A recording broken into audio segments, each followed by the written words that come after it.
Welcome to Moments with Marianne. This is your host, Marianne Pastana, and we're here today with special guest, Dan Millman, who's here to share with us his new book, Peaceful Heart, Warrior Spirit, the true story of my spiritual quest.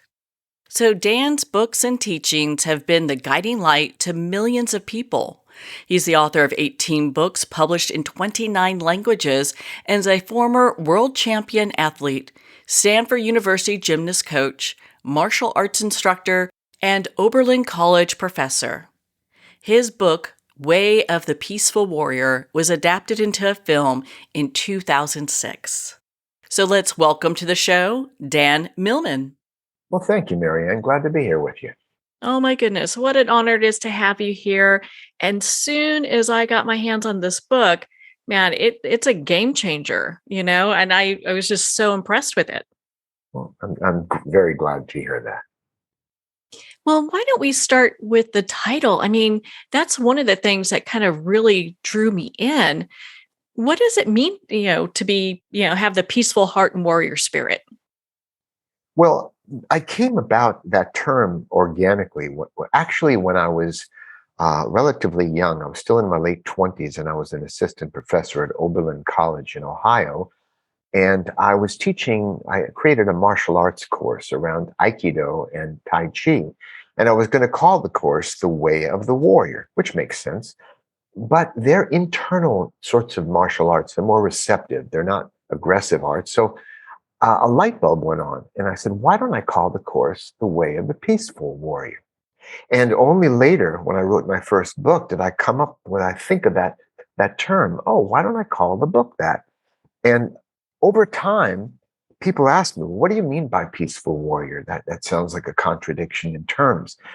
And yet it seems like everyone I meet is a peaceful warrior in training, because all of us are striving to live with a peaceful heart in our lives, a sense of serenity, equanimity, in the chaos and change of everyday life, as we've noticed, particularly lately. But it's universal. And so I think people could relate to the idea that they're striving to live with a more peaceful heart. But there are also times we need a warrior's spirit. It's not about fighting, except perhaps with those inner demons of insecurity, self-doubt, and various kinds of fear. But it's more about rolling up our sleeves, standing up tall inside of ourselves, and marching into everyday life and doing what we need to do. And often that takes a warrior spirit. So it seemed natural when I was writing my memoir, culminating work after 18 books and 40 years of writing, that I would call it Peaceful Heart, Warrior Spirit, because it's really about all of us. And I wouldn't presume to write a memoir because I assume legions of people want to read about this Dan Millman character, but more because it's about a quest we all share. Each of us is going up the same mountain, but by different paths. And so that's why I ended up using that term, and that's why it applies to all of us in our universal quest. Well, thank you for, breaking that down, because I think a lot of people look at that and go, gosh, this is very interesting. And they look at warrior thinking, okay, this is, I have to bring my fighting spirit to my everyday life. And so when you talk about spirit, how does that play a role in our everyday lives, and what does that look like? Well, I used to think spirituality was something special and out there and elsewhere, in a cathedral or perhaps a forest where we feel a sense of spirit. But my view has changed. I think this evolution started when I asked my little daughter, then 10 years old, now a grown woman, an author in her own right.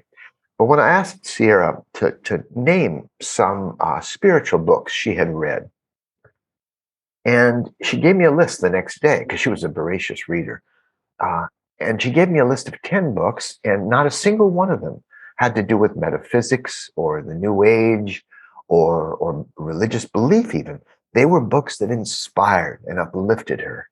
And don't we all love to be inspired and uplifted?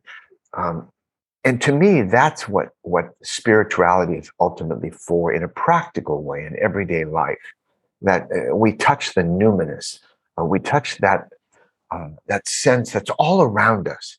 It seems to me that we all breathe and live surrounded by spirit, by beauty, by inspiration every day. But normally we don't have the eyes to notice it. It's not like the weather person comes on the radio and says 20% chance of rain today and 13% spirit out.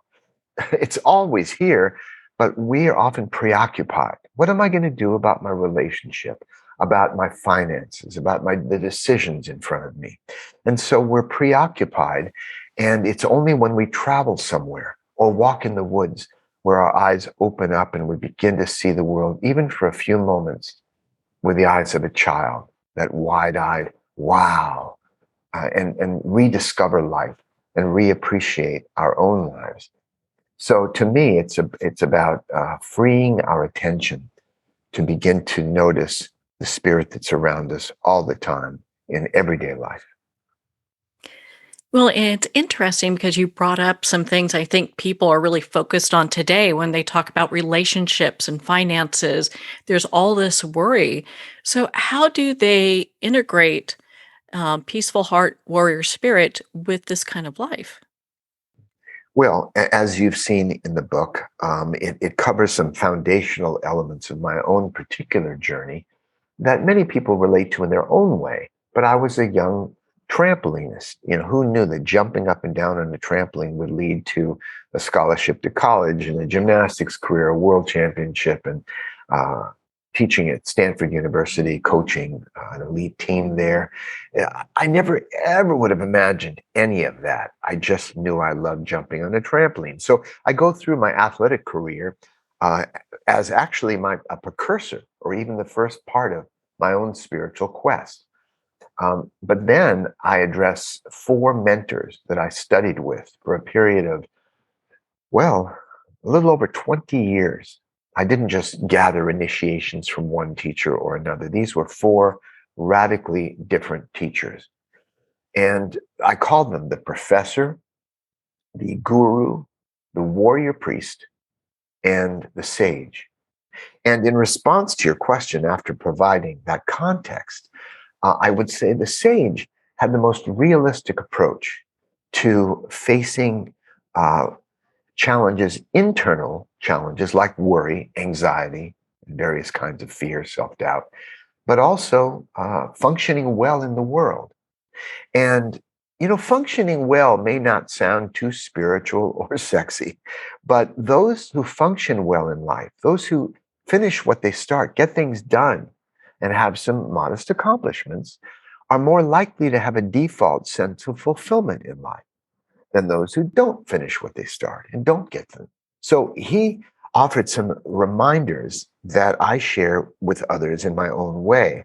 Um, one of the sayings I remember from him, from the sage, was that when running up a hill, it's okay to give up and quit as many times as we want, as long as our feet keep moving. In other words, his focus and mine is not as much about trying to fix our insides and have just the right feelings and just the right thoughts. Because many of us have grown up in a culture, that assume we have to do that. We have to quiet our mind and have only positive thoughts and have right emotions like confidence and courage and compassion and gratitude and all those good feelings, which are wonderful to have. But he pointed out that we have actually less control by our will. We can't will ourselves to feel differently than the way we do in any given moment, even though emotions are changing all the time, like the changing weather.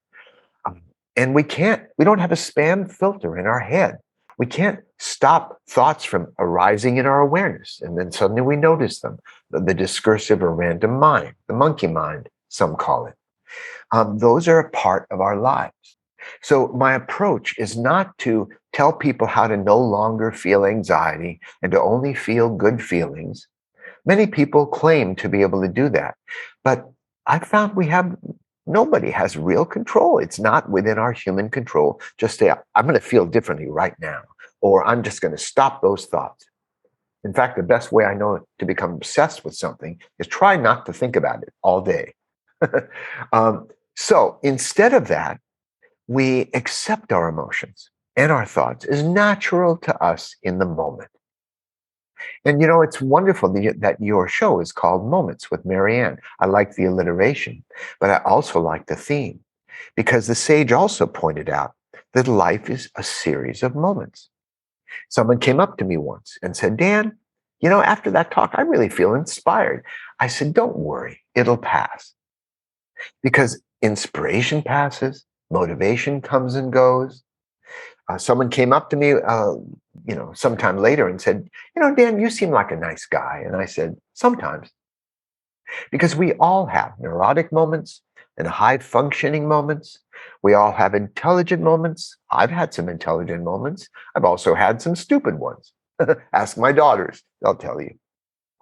So life is a series of moments. And a man named Cesare Pavese once said that we do not remember days, we remember moments. So I love the theme of your show. And so what I would recommend to anyone suffering from anxiety and doubts, which is a human thing, it means we're engaged with life. I would say that it's helpful to accept our thoughts and feelings as natural to us in the moment. And while we're doing that, as we would in meditation, just notice them. Yep, they're there, pleasant or unpleasant, but they're there. They will pass. And the second thing is to focus on a constructive purpose. What do I want to do? What would I like to get done right now? And many of us concerned about purpose. I am too. 4 of my books deal with life purpose. So it's important. But the major purpose is not our cosmic long-term purpose, but it's the one that's in front of us right now. I know my purpose right now. You know yours right now in this moment. So to focus on that and then do whatever we need to do, despite whether we're feeling positive or negative, and do that. The first time I won the National Trampoline Championship, I had an upset stomach. I was feeling nervous, anxious, but I still had to get up on the trampoline, start jumping, jump higher and higher, and then do my routine. And life is very much like that. As you remember, there's an incident in the book when I was a little kid, 6 years old, and I was playing with streetwise older friends, 9 years old, and they climbed to a roof of a house under construction. It was the weekend. No one was there. And they were jumping off into a sand pit down below, sinking up to their knees. And they said, come on, Danny, your turn. Well, I was 6 and I really wanted to do it. I mean, how many of us have really wanted to do something, but we were afraid or doubted ourselves? And I went to the edge and I backed up. I went to the edge and I backed up. And finally, Steve, my older friend, yelled something that I really never forgot. He said, Danny, just stop thinking and jump. And that became like a master metaphor for me that I remembered years later. It worked well in gymnastics when I was feeling nervous or afraid, but not as well in relationships all the time. So everything in moderation. But that's how I learned to face fear. I learned to, there's a saying, don't act without thinking and don't think without acting. There's that balance that each of us can do. So we have stresses in everyday life. We can't really stop stress, but we can learn to remember to take a deep breath and relax our body. And stress is not nearly as harmful when you're relaxed at the same time. So that's under our control. Whereas we can't guarantee that we'll never feel stress again. It's being engaged with life. So that's what comes up for me in response to your lovely question. Well, thank you for taking the time to really expand on that for our listeners, because, one of the things I hear all the time, and you talked about you have 4 books that talk on this, is purpose and how people feel about their lives that way. I mean, do you feel like life is unfolding the way it should? Well, it's interesting. In one of my books called The Hidden School, which was the 3rd in the Peaceful Warrior Saga, the major theme I address there is a paradoxical theme. What that means is it embraces apparent opposites. Now, what do I mean by paradox? And really, I am answering your question here, but providing a context. Remember the opening to A Tale of Two Cities?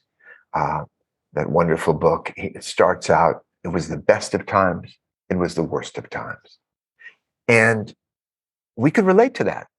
Most of us could argue it's the best of times and find many reasons for that. And we could also argue it's the worst of times. So how can they both be true? Well, it turns out we live in two realities.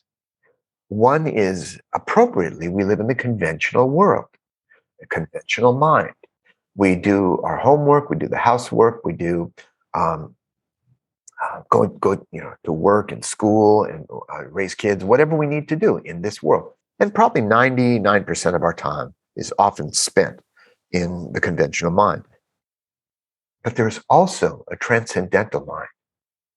And that is the bigger picture. It's as if we were down in the weeds at the bottom of a mountain and suddenly find ourselves transported to the peak of that mountain. And we look around at a panoramic view. Everything looks more beautiful from a distance. And that big picture, that big mind, call it transcendence, call it enlightenment, whatever we call it, that has different truths. So one can say that time is real, time passes. That's a conventional truth. It's observable. But transcendentally speaking, there is no such thing as passing time. All we have is one present moment after another.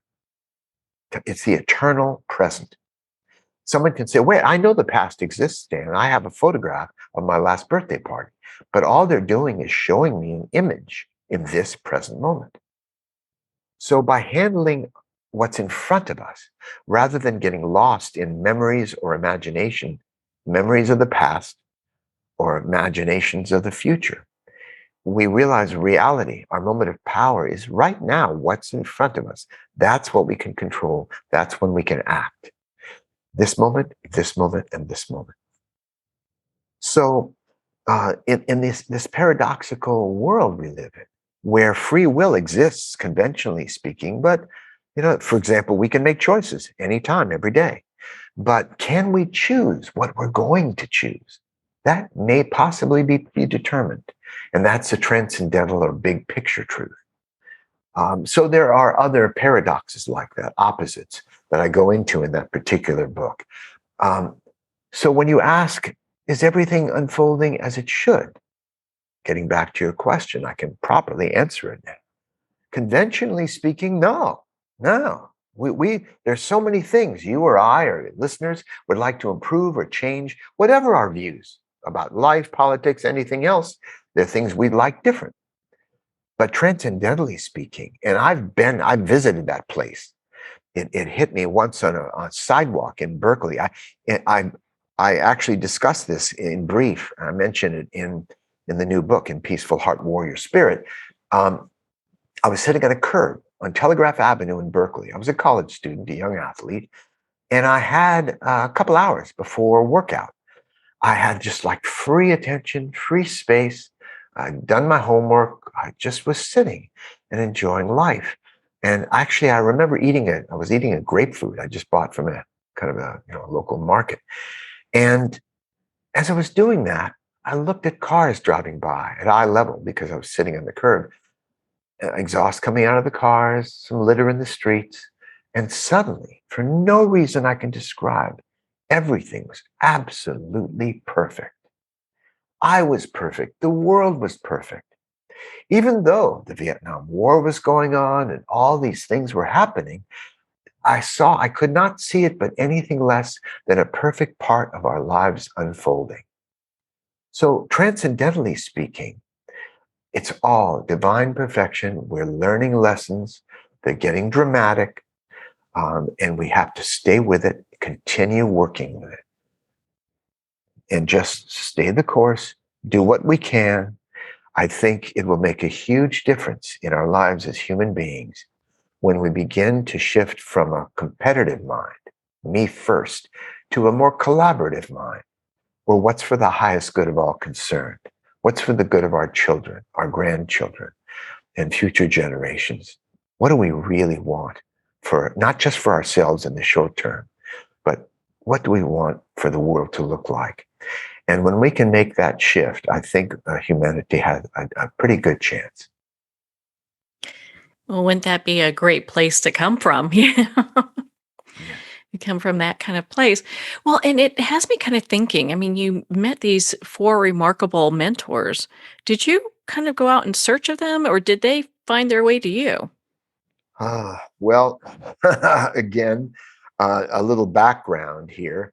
When I was young, I was totally into self improvement. I read books on vocabulary building, on speed reading. I took courses in memory, memorizing many objects at once. I learned sleight of hand and ventriloquism and acrobatics and martial arts. I was really into learning and improving myself. But one day, though, it's not that I burnt out. I think the better each of us is, the better it is for the planet. But I realized no matter how much I improved myself, only one person benefited. But if I could somehow influence other people, that would make my life more meaningful. I didn't know at the time how I would do that. I hadn't written any books. I was teaching gymnastics and doing gymnastics, but I just knew that impulse was in me. I guess it was the first calling as a teacher, even while young, though I had nothing at the time really to teach but sports. But I believe that commitment to share whatever I learned with other people was what opened me up to finding these four radically different master teachers, one at a time. And but the way I met them, well, I go into that in the book, of course, and why I moved on are part of the whole story. So let's just say it seemed like apparent coincidences and synchronicities and timing that I happened to meet these four different teachers. And I wasn't even looking for a teacher after the first two. That was 10 years of my life, training in depth a way of life with the professor and then the guru, doing an immense number of spiritual practices and techniques and programs and learning models and maps of human consciousness and all that. I was no longer looking for a teacher. I had written Way of the Peaceful Warrior after that, after the influence of the first two teachers. But then, through another coincidence, someone called me up out of the blue. I didn't know them, and they said, "This fellow, his name was Michael Bookbinder. He read your first book, Dan, and because I only had that one book, he read your book, and he'd love to meet you. And he's giving a talk at a local women's center, a women's club down not too far from you." And so I wasn't even going to go because I wasn't looking.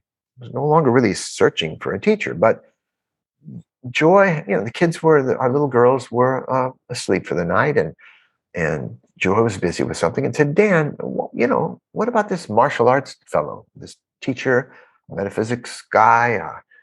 Why don't you just drop by there?" And I'm sure glad I took her advice because when I saw him, it was like meeting a long lost brother. And we traveled together, we taught together, and in a sense, I apprenticed with him as well.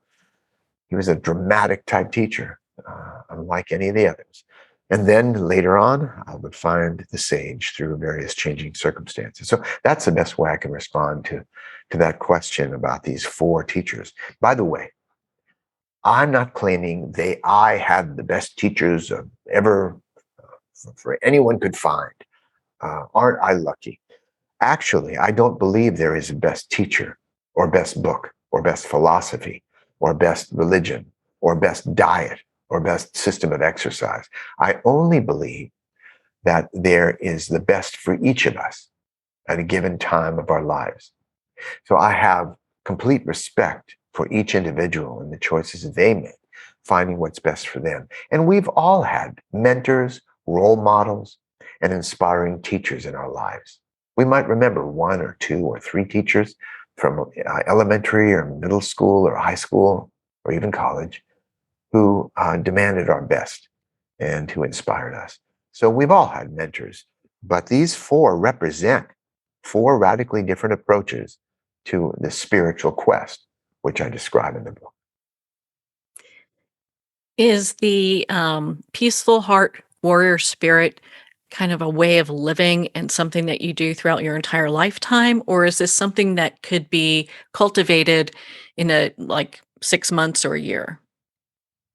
Oh, it's a lifetime practice. I'm still practicing myself. And I point out in the book some humorous incidents that happened. Um, for example, I was giving a talk in Melbourne, Australia, and I was introduced to this very large audience. I was among other speakers that they invited in, and they said, Dan Millman is an expert in mindfulness from America. Mindfulness, So the first thing I said to them was, folks, my wife would beg to differ. Because when she sees how I sometimes do the pots, scrub the pots or do the dishes after she makes us a nice meal, um, she always finds spots I missed. So I'm still practicing mindfulness. By the way, mindfulness has become a kind of thing. People think, oh, I practice mindfulness.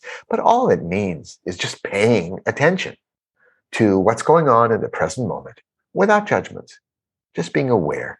And when we turn inward, we call it mindfulness meditation. When we turn outward into the world, we call it paying attention, noticing what's around us. Um, there was an interesting phrase the sage offered to me. He said, when passing by a mirror, notice the frame. What does that mean? Well, it means most of us are preoccupied with ourselves. How do I look? Am I doing okay? All about me. And those who are the happiest in the world have their attention on other people and the world and what they'd like to offer. And so turning our attention mindfully into the world, I think, can be a very good practice rather than getting lost in ourselves. So the frame of the mirror represents the outside world and noticing the beauty around us. So those are the kinds of practices. This approach that I came up with called the Peaceful Warrior's Way is, again, it's about all of us, and it takes place here and now in daily life. Now, anyone obviously who's interested and curious about this approach can always drop by my website. We can mention it later if you like. And there's a life purpose calculator there. It's free. You can just put in your date of birth and maybe glean some interesting information, sampling of what I have in longer programs and books and so on. So and also the books and my online courses and all that can be found at the website. Why don't you share that website with us? Because I found it to be such a great resource. Sure. It's peacefulwarrior, not surprising, .com. Peacefulwarrior.com. Well, that's easy enough to remember. Well, Dan, thank you so much for taking the time to be on the show with us here today. Thanks for giving me the room to run. Well, thank you, Dan. It's been such an honor to spend this time with you and to talk about your new book, Peaceful Heart, Warrior Spirit, The True Story of My Spiritual Quest. Peaceful Heart, Warrior Spirit's available at Amazon, Barnes & Noble, and all indie retailers. And if you don't see it on the shelf, just ask for them to order. And of course, remember, support our indie bookstores.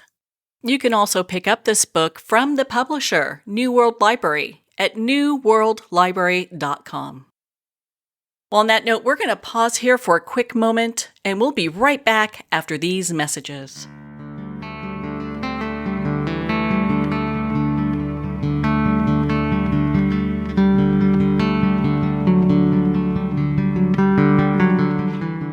I'd like to thank Jason Eastwood at Guitarfulness for sharing his inspiring music and talent with us.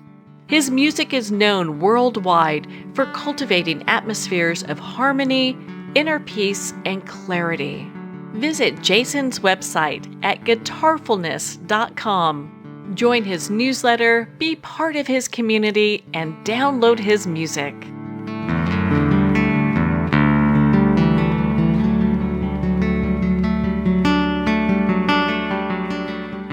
Well, we're at the end of our time today. I'd like to thank everyone for tuning in. You've been listening to Moments with Marianne, where we make every moment count.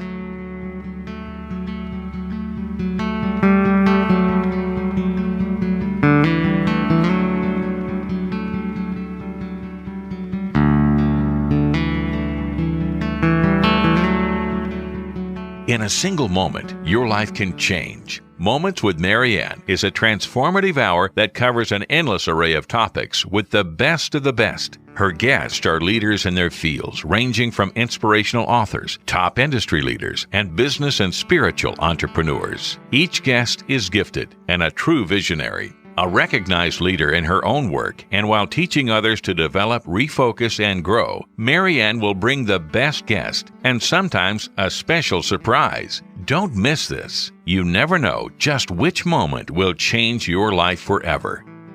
Make sure to tune in and visit momentswithmarianne.com for more information.